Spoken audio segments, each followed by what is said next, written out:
Hi sir, इतना busy schedule में से आपने टाइम निकाला। आई एम लाइक रियली अरे ग्रेटफुल। नहीं नहीं। इस वीडियो में हम लोग फिजिक्स का स्ट्रैटेजीज, आपका थोड़ा बहुत पर्सनल लाइफ और नीट एंड एमबीबीएस के बारे में हर चीज को थोड़ा थोड़ा थोड़ा थोड़ा टच करेंगे। सो सबसे पहला लाइक टू आस्क, अभी न्यू एक मूवी चल रहा है ओपनहाइमर। आपने मूवी देखा like being a physics teacher?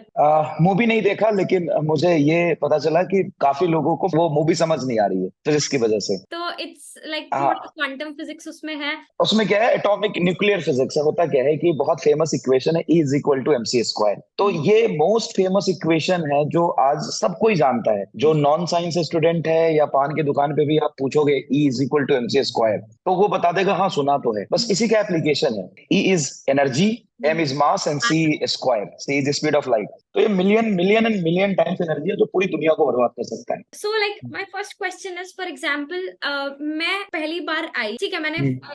11वीं 12वीं किया है, बट मैंने कभी नीट का प्रिपरेशन नहीं किया। And I came to you and I asked कि सर मेरे को एकदम जीरो से बताओ what should be like strategy इस साल if I want to study. तो सबसे पहले आप ना एक वाई चूज करो कि मुझे नीट की प्रिपरेशन करनी क्यों। तो आपका इंटरेस्ट इसमें है या नहीं है, उसका रीजन एक बार ढूंढ लो कि आप क्यों करना चाहते हो। बहुत जरूरी है, क्योंकि ये बहुत लंबा जर्नी है। आप 2 महीने में नीट की तैयारी नहीं कर सकते। आपको एक 8 महीने से 1 साल का टाइम लगेगा, और उसमें इतनी मेहनत लगती है, शायद जब आप हर मोमेंट पे आप फील करेंगे कि यार बहुत मुश्किल है, बहुत मुश्किल है, बहुत मुश्किल है। इंटरेस्ट बना रहना पढ़ाई में बहुत जरूरी है, और वो इंटरेस्ट तभी बना रहेगा जब आपको रीजन पता हो कि मुझे डॉक्टर क्यों बनना है। उसके बाद जब आप अप्रोच शुरू करते हो, तो मुझे लगता है सबसे पहले आपको कोई एक बैच लेना चाहिए जहां पे आपको टीचर गाइड करे। आप एक बार एक टीचर चूज कर लो, फिजिक्स केमिस्ट्री बॉटनी जूलॉजी। उससे जब पढ़ना शुरू करते हो तो आपको इन चारों को सेम प्रायोरिटी पे रखते हुए, आपको बराबर समय देते हुए पढ़ाई करना पड़ेगा। लेक्चर आपको डेली देखना है, डेली आपको क्वेश्चन प्रैक्टिस करना है। नंबर ऑफ क्वेश्चन फिजिक्स में ज्यादा करने पड़ते हैं। PYQ पहले कर लो। जैसे आपको पता होना चाहिए कि नीट में सवाल कैसे आते हैं।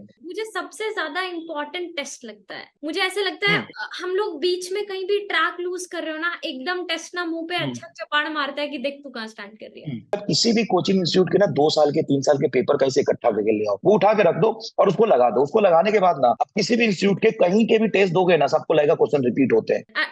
व्हाट डू यू थिंक कि अगर मान लो ठीक है मैंने क्लास 11 12 ठीक ठाक किया है एंड मैं अभी प्रिपेयर करना स्टार्ट करूं और मुझे 2024 देना है, what do you think, is it like this time is तो सफिशिएंट? सबसे इंपॉर्टेंट बात है कि अगर आप 8 महीने लगातार 12 घंटे पढ़ लोगे ना, तो आपको सक्सेसफुल होने से कोई नहीं रोक सकता। कोई नहीं, चाहे आप कितने भी दिमाग से पैदल हो ना, कोई फर्क नहीं पड़ता है। आप समय दे रहे हो ना, रोज रोज की सीख ही रहे हो ना यार। तो 1 साल बहुत ज्यादा सफिशियंट है, लेकिन आपको रोज 10 से 12 घंटे पढ़ना पड़ेगा। मैं अपना जब मैं प्रिपरेशन कर रही थी उस टाइम पे, जैसे हम लोग की क्लास होती थी, बीच में 15 मिनट का गैप रहता था, तो मैं क्या करती थी, कैलकुलेशन पास करने के लिए मेरी साइड वाली कुछ बात कर रही होती मुझसे, मैं रैंडम नंबर लिखती थी, 15 × 18 मल्टीप्लाई कर लिया, तो उससे मेरा एक्यूरेसी काफी इंप्रूव हो गया। आपने बोला 15 × 18। अब सुनने में बड़ा आसान लग रहा है 15 × 18, लेकिन यही नहीं होता बच्चों से। यही एग्जाम में आ जाए ना, तो एंजाइटी और एग्जामिनेशन प्रेशर की वजह से बच्चा यही गलती कर देता है। एक चीज जो मैं मतलब थोड़ा सा मैं इस चीज को पॉइंट आउट करती हूँ, जैसे ठीक है question hmm. Solving is very important, and हर जगह पे यूट्यूब पे अब एक ने बोल दिया कि बेटा क्वेश्चन सॉल्व करो, तो एवरीवन विल स्टार्ट सेइंग कि क्वेश्चन सॉल्व करो, क्वेश्चन सॉल्व करो।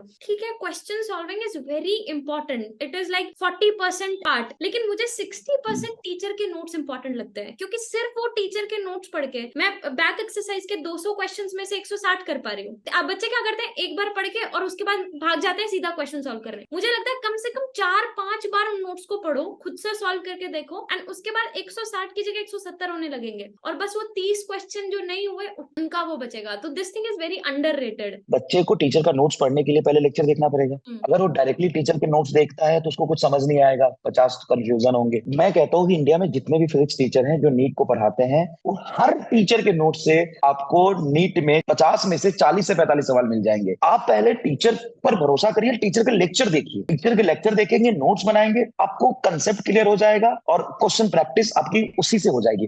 किताब से ही बात आती है, व्हाट डू यू थिंक कौन सा किताब अच्छा रहेगा? NCERT बहुत इंपॉर्टेंट है, उसके बैक एक्सरसाइज के क्वेश्चंस कर लो। अगर आपने फिजिक्स में ये फॉलो कर लिया, आपको भी पता है इसके बाद टाइम नहीं बचेगा, क्योंकि सेम आपको केमिस्ट्री में करना है, सेम बायोलॉजी में करना है। अगर अगर इतना करने के बाद आपको टाइम बच रहा है, तो ठीक है, आप कोई भी नीट की प्रैक्टिस बुक ले लो, कोई भी। फॉर एग्जाम्पल, मैंने मेरे पास पहले जेई था, तो my physics is really very strong, मतलब जब मैं क्लास में कोचिंग में इनफैक्ट एक लड़की भी बोल रही थी, she is my subscriber and she was like उसकी एक बहन मेरी क्लास में पढ़ती थी एंड मैं फर्स्ट बेंच पे बैठती थी हमेशा, तो शी टोल्ड कि रक्षिता का तो जैसे ही सर क्वेश्चन बोलेंगे इसका हाथ खड़ा होता था। My biology was very weak, तो वहां पे मैं लाइक मैंने काफी सारी बुक्स ट्राई की हैं, तो मुझे ना एक चीज फील हुआ, एक यूनिवर्सल बुक आती है जिसमें एक चैप्टर के ऑलमोस्ट 500-600 क्वेश्चन होता है, तो मैंने इलेक्ट्रोस्टैटिक्स पूरा वहां से लगाया, 1100-1200 क्वेश्चन थे टोटल। मुझे ये फील हुआ कि उस बुक से करने से अच्छा मैं क्वांटिटी की जगह पे एक क्वालिटी बुक पे ज्यादा फोकस करती जिसमें 250 क्वेश्चन है बट डिफरेंट वैरायटी के क्वेश्चंस हैं। वहां पे एक ही फॉर्मूला पे 10 क्वेश्चन है, तो मैं कुछ नया नहीं सीख रही हूँ उसके साथ। तो मुझे ये थोड़ा सा लगता है, like do you agree with that? Exactly मतलब ये तो बहुत इंपॉर्टेंट है। जैसे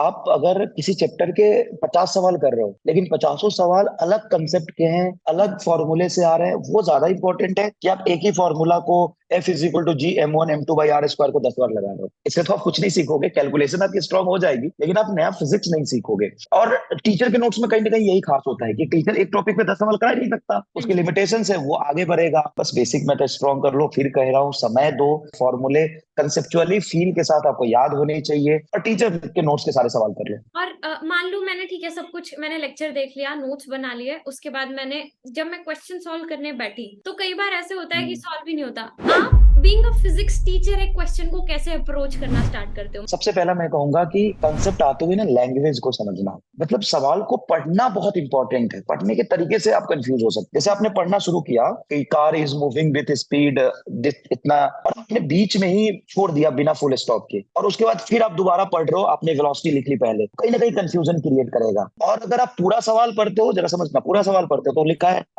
ये फिजिकल क्वांटिटी गिवन है, ये गिवन है, ये गिवन है, ये निकालना है। तो जब आपको ये पता चल रहा है निकालना क्या है, तो आप ये भूल जाओगे दिया हुआ क्या है। जब आप सवाल पढ़ रहे हो ना, तो जब तक फुल स्टॉप नहीं है, जब तक कॉमा नहीं है, तब तक रुको मत आप। मेरा अप्रोच ये रहता था कि मैं बीच में जितना भी how is M R Sita Gita हटा के मैं सारी न्यूमेरिकल वैल्यू एक्सट्रैक्ट करके साइड में लिख लेती थी। Now I have numerical data, और न्यूमेरिकल डाटा से ही मेरा क्वेश्चन सॉल्व होने वाला है। और ऐसा डाटा भी वर्ड वाला जो इंपॉर्टेंट हो सकता है मेरे को क्वेश्चन सॉल्व करने में, मूविंग अपवर्ड, अपस्ट्रीम, डाउनस्ट्रीम, वो वाला भी राइट राइट रख लेती। एंड उसके बाद लास्ट में मैं क्या करती, लास्ट में जो भी उन्होंने पूछा कि हाँ फाइंड दिस फाइंड दैट, तो उसमें मैंने एक फॉर्मूला शीट जो बना रखी होती, I used to close my eyes and I used to think कि ये जो न्यूमेरिकल वैल्यूज मैंने अब एक्सट्रैक्ट कर ली हैं, ये मैं किस फॉर्मूले में डाल सकती हूँ। हाँ, ये सारी चीजें लिख लो, आप याद करने की कोशिश करो कि ये किस तरह के सवाल में पहले मैंने किए हैं, वहां पे कौन सा फॉर्मूला लग रहा है, और इसके लिए चाहिए बेटा प्रैक्टिस।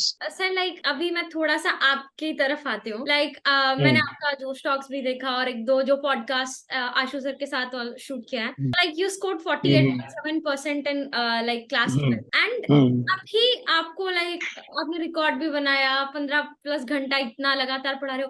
व्हाट एग्जैक्टली चेंज, मतलब वो ऐसा क्या मोमेंट ऑफ चेंज था कि यार this clicked and I started working hard? उस इंस्टेंट पे जब मेरे 48.8% नंबर आए थे, तो मैंने जेई दिया था। उसके बाद भी मेरे लाख के आसपास रैंक था। उस समय एक साल मैं अपना 100% दे रहा हूँ, मैं 12-12 घंटे पढ़ाई कर रहा हूँ, तो भी मैं इंप्रूव नहीं कर पाया। हाँ, बोर्ड में मेरे अच्छे परसेंटेज आ गए, लेकिन मैं जेई में फेल हो गया, बीएससी में एडमिशन हो गया, वहां फिर से पढ़ाई करी। वही जब मैं फाइनली प्रिपरेशन करके पढ़ाना शुरू किया था, उस समय भी बेसिक एजुकेशन था नहीं, तो मुझे पढ़ाने में दिक्कत हुआ थोड़ा सा। लेकिन जयपुर में जब मैं पढ़ाता गया और बच्चे सेलेक्ट हुए, तो उनके पेरेंट्स आके मिले, और वो होता है ना कि बच्चों को अगर कोई चीज समझ में आ जाए तो उसके चेहरे पे खुशी दिखता है, तो वो ना बड़ा इंस्पायर करता था मुझे। तो ये टर्निंग पॉइंट था, बच्चों का प्यार वहां से मिला, वो बहुत अच्छा लगा, वो इमोशनली कनेक्ट किया, तो फिर मजा आने लगा पढ़ाने में। एंड अगर आप लाइक हम लोग वापस जाएं एंड वहां पे जब आपने बोला कि दूसरी बार भी आप इम्प्रूव नहीं कर पाए जेई में, मान लो आप कर लेते हैं या फिर आप नीट की प्रिपरेशन कर रहे होते, तो डॉक्टर या इंजीनियर वर्सेस टीचर, अगर मैं आपको मौका दूं, आप क्या बनना चाहोगे? मैं टीचर बनना प्रेफर करता हूँ, क्योंकि डॉक्टर बन के आप 4 लोगों से इंटरेक्ट करोगे दिन में, आप इंजीनियर बन के 4 लोगों से इंटरेक्ट करोगे, लेकिन टीचर बन के आप रोज 400 लोगों से इंटरेक्ट करते हो, और आप 400 लोगों की लाइफ को इम्पैक्ट करते हो। हाँ, ये तो है, लाइक बहुत सारे पेरेंट्स ऐसे बोलते हैं कि आप बोल दो इसको तो मान लेगा वरना नहीं मानेगा। मान लेगा, हाँ हाँ हाँ, टीचर मतलब टीचर को सुनते हैं लोग। ठीक है सर, एक छोटा सा लाइक थोड़ा सा fun game, like one word for your fellow teachers. Alakh sir. अच्छा, just like one word. Alakh sir very strong. Okay. Pankaj sir? Very चालाक। वेरी चालाक bro. Rajwant sir? Rajwant sir hard working. Amit Mahajan very sir? Hard working, young and smart. मतलब काफी dynamic है। हाँ जी, बहुत लोगों को यहाँ पे पता नहीं है, मैं सर से पढ़ी हूँ और क्लास हाँ 12th में है। तो जब भी ऐसे ही थे, अब भी ऐसे ही हैं। मतलब हम लोग बूढ़े हो जाएंगे, सर नहीं होंगे। एंड एक क्वेश्चन, मतलब जैसे अभी आप इतना ज्यादा फेमस हुए and everyone do know you, but आपको नहीं लगता कि हाँ ऐसा कुछ और टीचर्स भी होंगे जो इतना ही हार्ड बहुत होंगे जितना आप कर? बहुत ज्यादा देखिए, फर्क नहीं पड़ता। एक प्यार होता है कि इमोशन होता है। आपसे 40 बच्चे करते हैं कि 40,000 बच्चे करते हैं, लेकिन वो 40 बच्चों का प्यार भी कभी कभी आपके लिए बहुत बड़ा होता है। तो काफी ऐसे टीचर हैं। तो लाइक आपको क्या एक ऐसा फैक्टर लगता है कि हाँ यार, बिकॉज ऑफ दिस मेरे को ये चीज मिली? हाँ, सबसे पहला ऑनेस्टली स्पीकिंग मतलब पीडब्ल्यू, क्योंकि पीडब्ल्यू में बच्चे काफी 2020 में जब कोविड था तो काफी बच्चे आए। बच्चों के साथ ज्यादा इंगेज रहता हूँ, थोड़ा देसी अंदाज में पढ़ाता हूँ। मैं बहुत हाई फाई अंग्रेजी नहीं बोलता, मुझे आता नहीं है, तो बच्चों को लगता है कि ठीक है, अपना जैसा मास्टर है। कि जब भी मैं कोई चीज फिजिक्स में पढ़ाता हूँ तो मैं प्रैक्टिकली करके दिखाता हूँ। मतलब थोड़ा कुछ भी, जैसे मैं टेंशन पढ़ा रहा हूँ तो मैं रस्सी पकड़ लूंगा, प्रैक्टिकली चीजों को ज्यादा विजुअलाइज कराता हूँ लाइक मतलब और मेहनत सवाल बहुत कराता हूँ। के बाद मेहनत तो लगती है, मतलब वो सही। मेहनत बहुत लगती है। आप जी और बिल्कुल। इस स्टेज पे आने के बाद अगर आज मैं मेहनत करना छोड़ दूं और मेरा एक क्लास खराब जाएगा, बच्चा उसी दिन मुझे नकार देगा, नहीं सर मन ही नहीं है। मैं भी कभी कभी पढ़ाती हूँ तो वो जो मतलब जितना व्यूअर्स होता है ना, उसका नंबर ऊपर नीचे होता है ना, जैसे धक धक होता है मुझे। मतलब मैं मरने वाली थी होना, एकदम एनर्जी खत्म हो गई है, तब भी जैसे ही मेरे को 100-200 बच्चे का नंबर ड्रॉप होता दिखता है तो एकदम ऐसे एनर्जी आ जाती है अपने आप ही कि नहीं नहीं यार, कर कर कर। सर, जो ये एक ट्रेंड चल रहा है एमबीबीएस स्टार्ट करने से पहले 6 ड्रॉप्स का, व्हाट डू यू थिंक? नहीं, ये बहुत गलत है, क्योंकि आप बहुत ज्यादा पैसिनेट है, फैमिली प्रेशर है, लेकिन आप रियलिटी को तो समझिए। क्योंकि वहां जाके भी आपको 7 साल देना है, 7-8 साल लगाना है वहां पे, और 6 साल आप ड्रॉप करेंगे तो बहुत गलत है। आप सिंगल वन एक दो ड्रॉप में आप डिसाइड कर लीजिए आप कितना हो रहा है नहीं हो रहा है, उसके बाद ड्रॉप वर्थ नहीं है मेरे हिसाब से तो। लाइक मैं एमबीबीएस कर भी रही हूँ तो मैं उसके बेसिस पे बता सकती हूँ कि 6 साल तो आपको हम्म। एमबीबीएस खत्म करने में लग जाएगा। उसके हम्म। बाद एमबीबीएस खत्म करने के बाद 10-12 घंटे काम करके आपका जो जॉब लगता है 70,000 ऑन एन एवरेज। किसी का कम रहता है, किसी का थोड़ा सा ज्यादा होता है।